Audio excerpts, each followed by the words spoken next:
A exploração infantil é um dos nossos mais graves problemas sociais. Todos os dias, milhares de crianças e adolescentes deixam de brincar, de estudar e de ter seus direitos garantidos, pois são obrigados a trabalhar em regime de exploração. De forma velada ou explícita, no campo ou na cidade, dentro de casa ou fora dela, a exploração infantil é crime e dá cadeia. Baixe agora o aplicativo SOS Infância. Com ele é possível fazer denúncias sobre o trabalho infantil e outras formas de violação dos direitos de crianças e adolescentes. O download é gratuito, simples e rápido, e você pode fazer a denúncia de forma anônima, indicar o local da ocorrência e até tirar foto do ocorrido. Use o aplicativo ou Disque 100 para denunciar por telefone. Exploração infantil é crime e dá cadeia. Denuncie e compartilhe um futuro onde a infância é realidade. Governo de Mato Grosso. Quando a transformação acontece, o resultado aparece.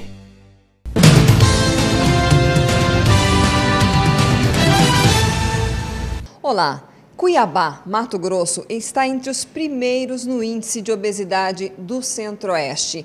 É uma situação preocupante e hoje nós vamos falar sobre isso, inclusive trazendo mitos e verdades sobre a cirurgia de redução de estômago. Nós temos hoje aqui o especialista em cirurgia de obesidade, videocirurgia e gastroenterologista, Dr. Cairo José Dias Moreno. Muito obrigada pela sua presença na RDTV, doutor. Conta já um pouco pra gente essa situação de obesidade no estado e em Cuiabá. Isso deve preocupar muito, né, os médicos, os especialistas da área de saúde.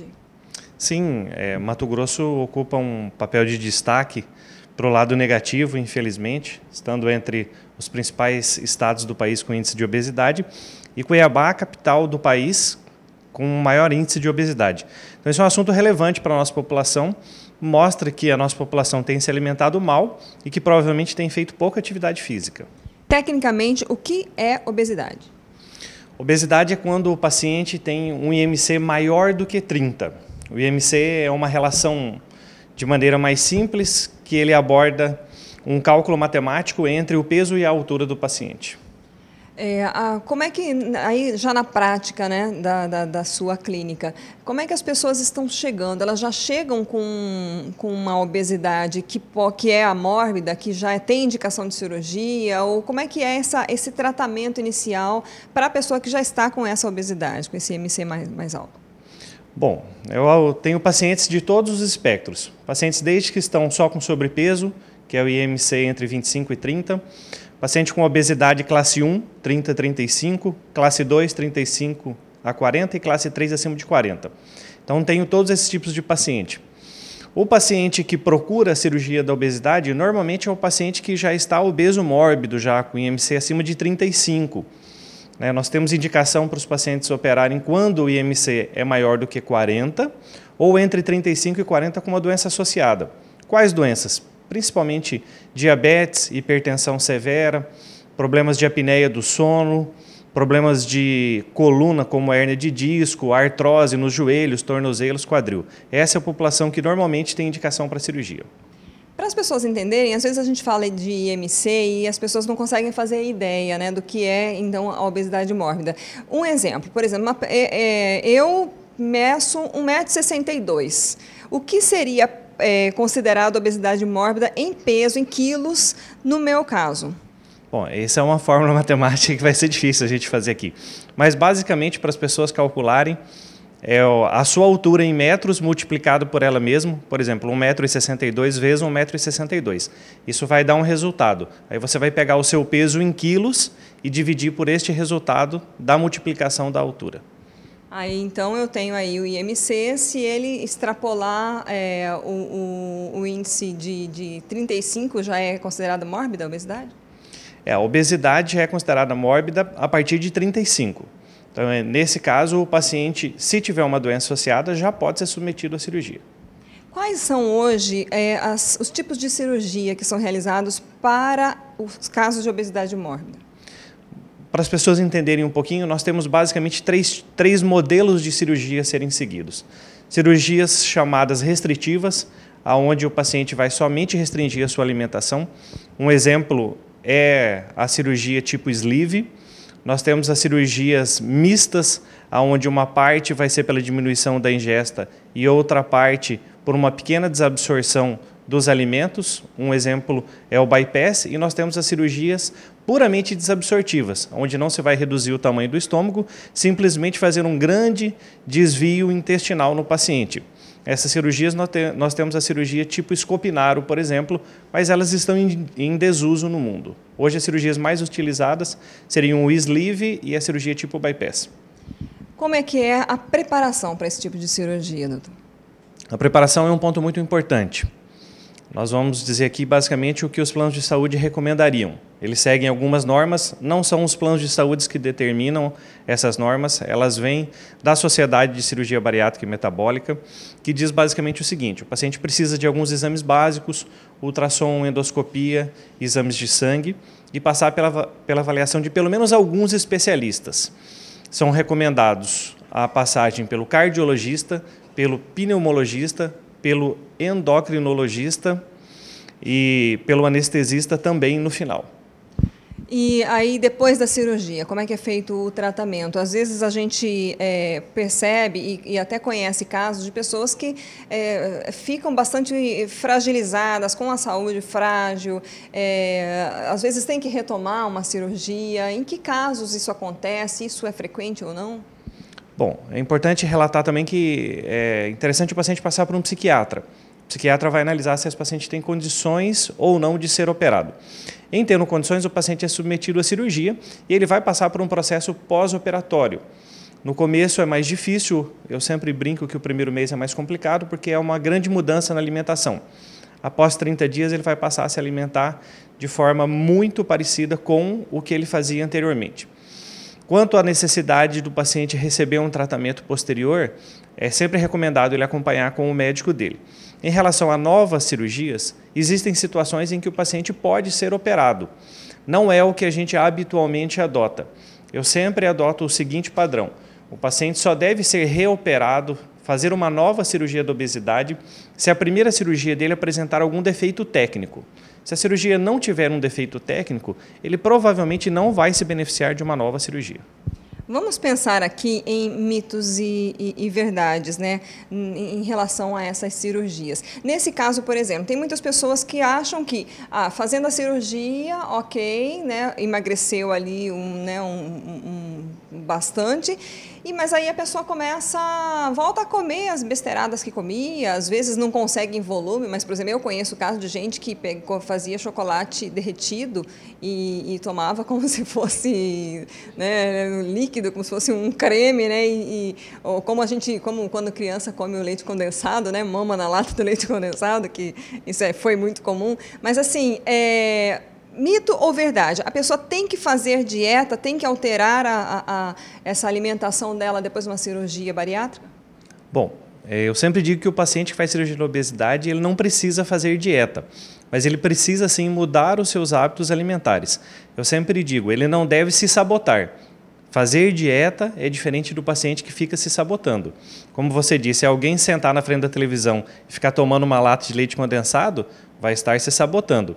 Agora, não precisa viver de dieta. Isso não é o que a gente espera do paciente que faz cirurgia da obesidade. A pessoa que faz a cirurgia tem que fazer exercício depois ou não? Sim, não só quem faz cirurgia. Exercício físico é recomendado para todo mundo hoje em dia. Mito ou verdade também? Qualquer pessoa pode fazer uma cirurgia de redução de estômago? Não, nós temos contraindicações. Primeiro, ela tem que obedecer àqueles critérios que nós abordamos, IMC maior do que 40 ou 35 a 40 com uma doença associada. E existem algumas contraindicações. Pacientes, por exemplo, que tenham distúrbios psiquiátricos, pacientes que eventualmente sejam dependentes químicos, pacientes que já tenham sido submetidos a alguma outra cirurgia abdominal que possa contraindicar, pacientes que tenham doenças graves que contraindiquem a cirurgia. Então, existem pacientes que não devem ser operados. Verdade ou mentira? A pessoa tem que fazer também a cirurgia plástica para redução de pele? Não todo mundo. Alguns pacientes vão precisar. Isso é uma questão muito pessoal. Eu vejo pacientes que eu entendo que eles mereceriam a cirurgia, mas eles estão satisfeitos com o resultado. Em contrapartida, eu vejo outros pacientes que, na minha opinião, não deveriam ser submetidos à cirurgia, mas eles querem. Então, tem uma indicação funcional para alguns pacientes, mas tem uma indicação estética para outros, e isso é muito relativo. Tem muito a ver com autoimagem, né? Também outra questão, a mulher que faz uma cirurgia assim, ela pode engravidar depois?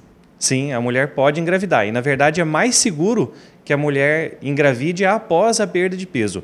Normalmente, a gente recomenda que o paciente espere pelo menos 1 ano e meio, 18 meses para engravidar.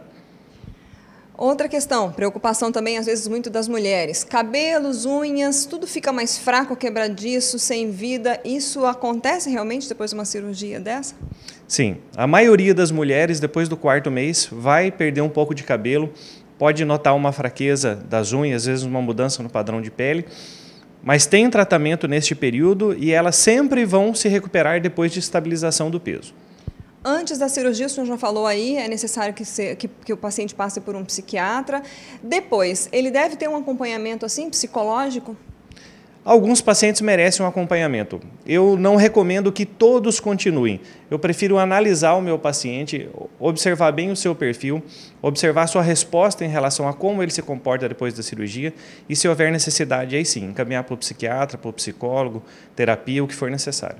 Algum mito ou verdade que o senhor tem também muito na sua clínica, que você ouve aí de dúvidas de seus pacientes?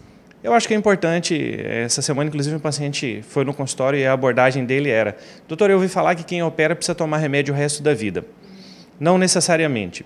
Existem alguns pacientes, uma minoria, que vai precisar suplementar com vitaminas, com cálcio, com ferro, eventualmente vai precisar tomar algum medicamento para o resto da vida.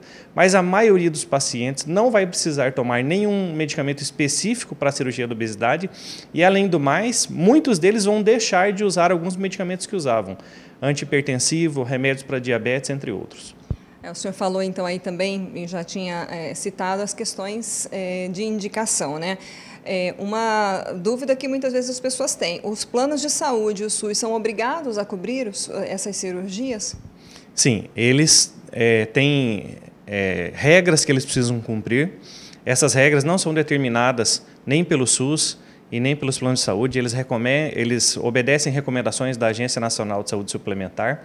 A partir do momento que o paciente se enquadra no perfil, ele tem direito sim à cobertura. Os planos de saúde exigem ainda uma carência mínima de 2 anos. Então, quem está pensando em entrar no plano de saúde e fazer uma cirurgia de obesidade o mês que vem, isso não é possível para a maioria. Alguns planos de saúde empresariais, eles isentam o paciente de carência, mas a maioria dos planos de saúde vai exigir uma carência mínima de 2 anos. E a fila do SUS, infelizmente, ela é muito grande. Hoje, aqui no estado de Mato Grosso, um paciente que tentar fazer uma cirurgia pelo SUS para obesidade vai demorar aí pelo menos 4 a 5 anos para conseguir. E quanto àqueles pacientes que, às vezes, para conseguirem chegar a esse nível, né, que é exigido por lei para conseguir a cirurgia, enfim, de forma gratuita pelos planos de saúde ou pelo SUS, eles comem mais para alcançar o índice, né, o IMC, e aí depois poderem fazer a cirurgia. O senhor já teve casos assim no seu consultório? Essa é uma prática que às vezes acontece. Eu desaconselho as pessoas a utilizarem este recurso. Normalmente, quando o paciente está muito próximo, faltando 1, 2 quilos, esse é um caminho natural. Como eu brinco, se no final de semana ele parar de fazer dieta, ele vai chegar na segunda-feira com o peso necessário. Mas eu vi histórias de pacientes que engordaram 10, 12 quilos e isso é desaconselhável. Você vai estar se prejudicando para tentar se beneficiar lá na frente. Então, isso não deveria ser feito pelos pacientes. Às vezes, nesses 10, 12 quilos, vem junto uma doença, uma hipertensão, uma diabetes, né?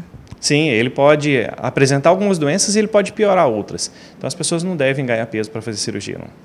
Para a gente encerrar, doutor, o que o senhor recomenda para as pessoas evitarem chegar nesse ponto, né? De repente, às vezes a pessoa ela já está num estado de obesidade, muitas vezes ela não consegue sair, até tenta fazer uma atividade, uma dieta, enfim, e não consegue reduzir esse peso. Que tipo de recomendação o senhor daria? Bom, eu diria que as pessoas basicamente precisam repensar o seu estilo de vida. Hoje nós estamos muito preocupados em ganhar muito dinheiro, estamos pouco preocupados com a nossa saúde. Na verdade, nós devemos nos preocupar com a nossa saúde de uma forma mais global. E aí eu digo que nós precisamos nos alimentar melhor, e aí fica uma recomendação para todos. Um paciente meu perguntou: doutor, se eu precisar tirar um único alimento da minha vida, qual o senhor recomendaria? Carboidrato, açúcar. De uma forma geral, a gente tem que comer menos açúcar. Fazer atividade física de forma regular. Isso é desde do garotinho que está começando a andar até o senhor que já está bem velhinho, deve fazer atividade física, procurar um profissional para orientação se for o caso, se está sedentário, ir num cardiologista primeiro para ver se não tem nenhuma contraindicação. E tentar ter uma qualidade de vida global, utilizar o seu tempo melhor para lazer, para você ter momentos que lhe tragam prazer que não estejam concentrados somente na comida. Eu sempre digo que hoje nós temos uma relação errada com a comida. A comida virou uma fonte de prazer para nós. Ok, doutor, muito obrigada pelas suas informações. E quando tiver novidades para a gente, estamos aqui à disposição. Ok, eu que agradeço a oportunidade de estar aqui com vocês, foi um prazer. Nós conversamos hoje com o Dr. Cairo José Dias Moreno, ele é gastroenterologista, especialista em cirurgia da obesidade e videocirurgia, falando sobre obesidade, sobre os tipos de cirurgia que são realizados, as indicações, mitos e verdades. Então, se você acompanhou essa entrevista aí e gostou, indica para os seus amigos, para os seus colegas, curta, compartilhe, tudo isso é informação. Então, é só acessar o RD News no RD TV, para você assistir no site do RD News ou mesmo o canal do RD News no YouTube. Até a próxima.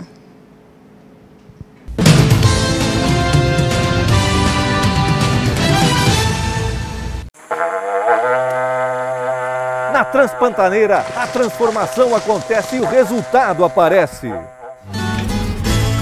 Grosso em ação. A Transpantaneira é a porta de entrada do Pantanal, que liga a cidade de Poconé com o distrito de Porto Jofre, com uma extensão de 150 quilômetros. Com mais de 12 milhões em recursos, o governo construiu 31 pontes de concreto como esta aqui, substituindo as pontes de madeira. Depois dessas pontes de cimento, tirou as de madeira, que a gente sofria muito com elas.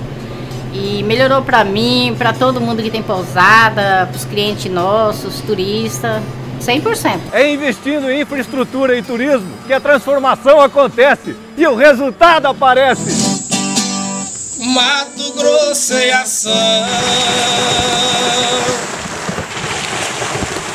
Governo de Mato Grosso.